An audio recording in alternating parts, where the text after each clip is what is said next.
I decided to, as most people do when they sell their companies, buy a big house, buy a nice car. And then we moved in, attacking each project as it comes along. So I'm a very outcome-driven person. I love challenges. I love the opportunity of having to create something that no one's done before. And so the name The Estate originally came from the land size. So playing into a few different themes of the house where everything was interconnected and everything was built by design. The house actually sits on 8,888 square meters. So that probably didn't happen by chance. The original Chinese developer cut it up in that particular format, so I lent into it. The logo itself is actually 4/8 along with a series of other anecdotal symmetrical things attached to it. But the estate was short enough to be powerful, but not descriptive enough to have to justify what the house was. So with the estate and its development, or its reincarnation, we effectively took it as 37 different individual spaces. Realistically also to try and create a whole bunch of different experiences. And one of the grand ethoses of the place for the estate was also make every area exceptional. If I couldn't bring an X factor to each room, then it wasn't worth doing. Right from the get-go, when you approach the house, we wanted majestic looking gates. Even that was a project in itself. The gates needed to automatically open when you drove up the driveway from a number plate recognition camera so that everything was seamless and automated. The impression we wanted to give was there's simply nothing like this anywhere in the world. So when you arrive at the estate, you have a 90 square meter pebble fountain that's made of 24 karat gold besatzas, and it has 16 fire jets and 16 water jets, and has probably more plumbing than most high rises on the Gold Coast. The beautiful vertical green walls and the expansive nature of the architecture of the home, we combined all those elements together to really give myself or the next custodian of the house that real X factor that you will not find anywhere else. Then you move to the front door. It's a 30-foot void, and so we thought this thing needs to be recreated from the ground up. Basically started with a brand new entrance. We kept the soffit, but then we wanted to make it look as huge as possible by building a structure in the middle and then having the cladding all seamlessly integrated into the door. And then that gives an effect of height and grandness. So when we designed the living room, this is a east-facing room, so we wanted to make use of the view. Obviously with the central fireplace and windows either side, we wanted to open up the room to be able to see the skyline and ocean. The main inspiration for the main dining room was to really imitate the feel of like a private room at a high-end restaurant. So the integrated fridges into the walls, the wine racks built into the other side of the walls as well, a custom-made table so that it fit the exact space.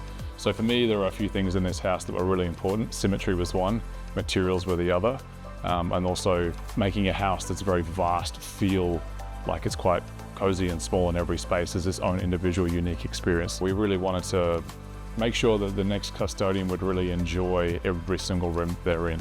The tasting room was one of the most difficult rooms in the house to actually build. It's either a breakfast bar, a fancy breakfast bar with a 100 ml thick stone table. It has dry aged fridges in there, so if you want to have a wine and cheese tasting night, you have your charcuterie type amenities. So it's a very versatile room, but creating a versatile room is also difficult not to be a jack of all trades and master of none. So I think it's quite an intimate space for either families to use in a social setting, whether it's breakfast, or it's a great space for people to use when they're entertaining in a small capacity. The kitchen is the statement piece of the house, in my opinion. Whilst one of the more smaller areas of the house in consideration to how big some of the other wings are, per square inch is probably the most expensive place in the whole facility. We wanted to make it special with again, another 100 ml stone bench top. It's nearly 4 by 3 meters. It's cut out of Calcata viola stone, which is made in Tuscany in Italy, probably, if not the most rare stone in the world currently as it stands. So everything in there had to be wow. We used some aggressive tactics with the marble floor, with the very, very dark veneer cabinetry, the bronze handles, but together it works.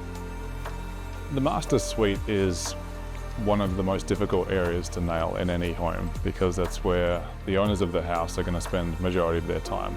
So as owners, we did spend a lot of time in that area. It's over 200 square meters, so it's bigger than most apartments, but it is very grand, very luxurious, 6-meter high ceilings, with a full barrel kind of curve. It has a roof that opens into the skyline, which is quite nice. At night time, you get to go to sleep with the stars. With any master suite obviously comes a master wardrobe. So the intention and design from a female's perspective and my wife was to get full-length mirrored wardrobes, still with the beautiful veneer cabinetry, but also with the right lighting. So we carefully chose the Kelly Wearstler sconces to make sure that the lighting was the most aesthetically pleasing when someone's getting ready or putting their makeup on. Everything was really designed around the intent of usability. The master bathroom was already an award-winning bathroom. It had won a state award for best bathroom of the year. So we had a lot to work with in terms of its original design. What we wanted to do was redesign the aesthetics, bring in some new materials, cater for things like the bath overlooking the view. We wanted to replace a lot of the textures and feel in there to be more modern. One of the most spectacular things about the room is it's 6 meters tall. So floor to ceiling tiles is almost 18 foot. So with that room, we blended in a lot of the stone tundra, marble accents. So we have a lot of statuario stone in there as well, along with the floor being quite a neutral tone and neutral palette.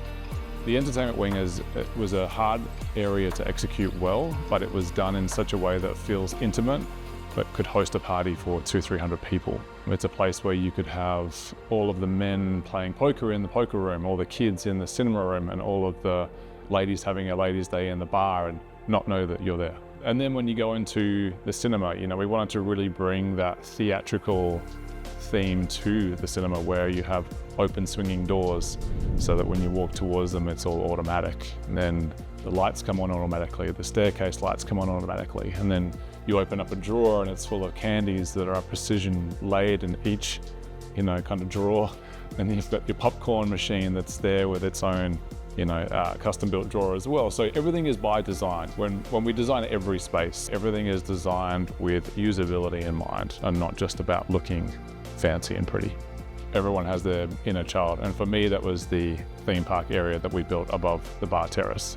Whether you're shooting hoops in a half-court basketball net overlooking the Gold Coast skyline, or you're heading into your own private driving range, or jumping onto your 160-meter go-kart track with your custom-made McLaren Formula One go-karts, there's a space in the house for everybody. I won't say I designed it for my children. They're certainly in mind when I thought about it, but it was always the big kid in me that really wanted to enjoy the space and make use of that particular area as well. So one of the signature pieces of the estate is the car showroom or a garage. For me, I have a passion for cars, but whether you do or not, you can appreciate the space in the area. From its custom-built turntable into the ground, whether it's custom lighting throughout the whole space. We battened the whole area, which took over 6 months to do. We redid the floor 5 or 6 times to get it perfect with the epoxy flake.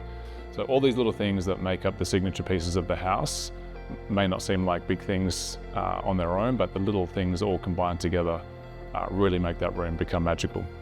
The wellness center for me is another signature piece of the estate, mostly because of how much it contrasts every other area of the home. It's vibrant, it's bright, it's light.